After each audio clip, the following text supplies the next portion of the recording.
Uşaqlar, bir gün imtahana getmişsiniz. İmtahanda əsas olan imtahanda iştirak etməkdir.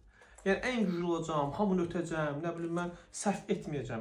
Bunun üçün özünüzü, yəni belə deyək, üzməmək lazımdır. Siz əlinizdən gələni edirsiniz. Nə qədər bacarsaz, çətinliyiniz olsa, səhv eləsəniz, əslində bu bizi inkişaf elətdirir. Aydındır? Bir oğlum. Bəs niyə kompüter hazırlayır bunları? Kompüteri daha rahat yoxlamaq üçün bu sistemdədir, yaxşı? Yox, Yəni cavabları kompüter köçürmək, hazırlayır. səhv eləmək, öyrənmək üçündür. Yəni biz sizi nəticəniz aşağı da olsa, yuxarı da olsa, sizi yəni incitməyəcəyik ki. Aydın, təbii ki, yaxşı olsa siz özünüz də sevinərsiniz, biz də sevinərik. Pis olsa da biz sevinərik. Çünki ən azından imtahanda iştirak etmisiniz, yaxşı? Yoxsa at yarışı kimi deyil də bu. Yəni sən kimisi ötməlisən, kimisi uşağını çatmalısan, belə deyil.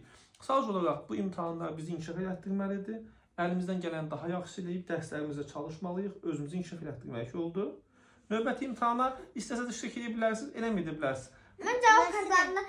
Sən istəyirsən bəlkə getmək imtahan, sən getmək də imtahanlar, necə fikirdə? 8-in necə getmək istəyirəm? Sən hamısın, sən var Mahir? 8-in 7-sinə getmək istəyirəm. İnşallah xeyirlisi. Amma buna bir çözüm tapmaq lazımdır, həll tapmaq lazımdır. Hə. Yaxşı?